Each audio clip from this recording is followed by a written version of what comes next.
Close your eyes for a second and imagine your typical Monday morning.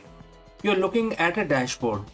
There are real time sales figures, churn rates, overhead cost, and market sentiment analysis. You have more data at your fingertip than any CEOs in human history.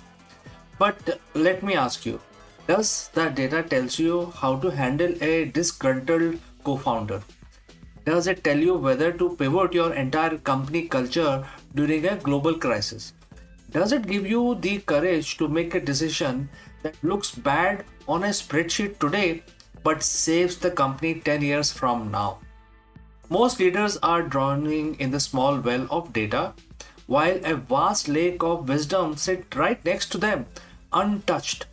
Today we are looking at 7,000-year-old secret for the modern executive found in Bhagavad Gita Chapter 2 verse 46.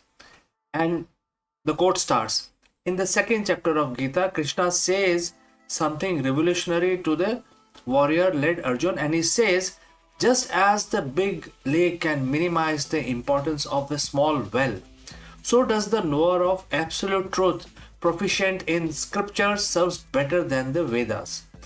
So let's translate that into the CEO speak. In ancient India, Vedas were the ultimate manual. They were the rules and the rituals, the how-to guide for every specific situation. Krishna is telling Arjun, if you have a massive lake, a reservoir of absolute truth, you don't need to run to 50 different tiny wells to quench your thirst. The lake contains the well and then some more.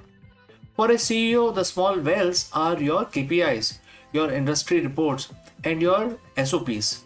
They are useful, yes, but they are fragmented. If you only lead by the well, you are forever running for one data point to another, trying to piece together a map that is constantly changing. Why isn't data enough? Because data is hindsight. Data tells you what happened. Even predictive analytics is just a sophisticated guess based on the past. But as a CEO, you aren't living in the past. You are responsible for the unseen future. When a leader relies solely on data, they become reactive. They manage by the numbers, but they fail to lead the people. This verse teaches us that the knower of truth, what we might call the wise leader, doesn't ignore the data, but they aren't enslaved by it. Think of a small well. It has a limit. If there is a drought, the well runs dry. If your business model is based only on a specific set of data points and the market shift, which is within quote a drought, you are left with nothing. But the big lake, the deep wisdom, is fed by the underground springs. It is resilient, it is deep, it is holistic. So, how does a CEO move from the well to the lake? It comes down to three shifts in the mindset. Number one, context over content. Data is content, wisdom is context. A well leader sees 10% drop in productivity and orders a crackdown. A lake leader sees the same 10% and understands the underlying culture fatigue or the shift in industry morale. They see the absolute truth of the situation, not just the symptom. Second, principle over tactics. The Vedas in this context represent the specific rituals or tactics, but the knower of truth relies on universal principles.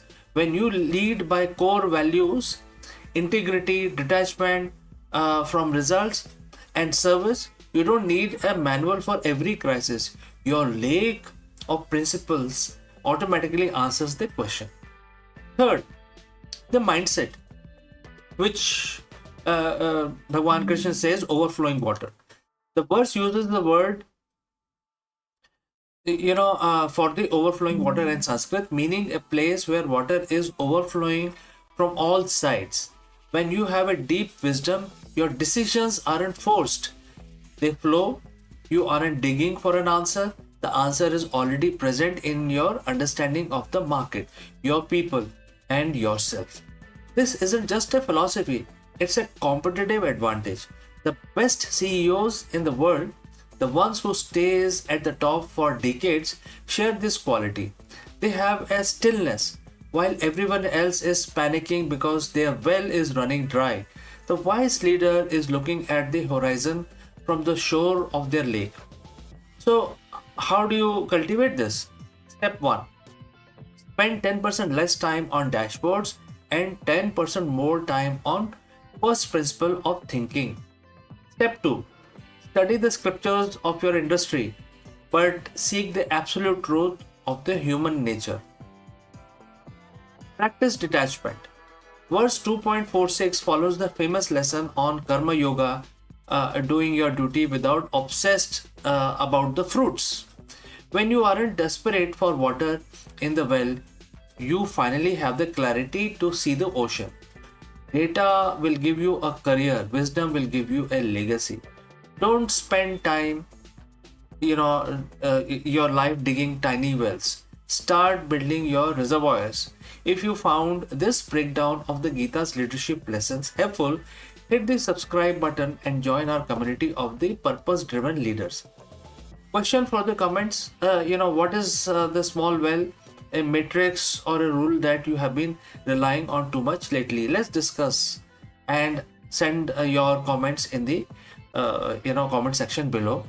And I would like to see you next deep dive, and therefore please subscribe to our channel so that you can come back and join us live on our shows. See you in the next one.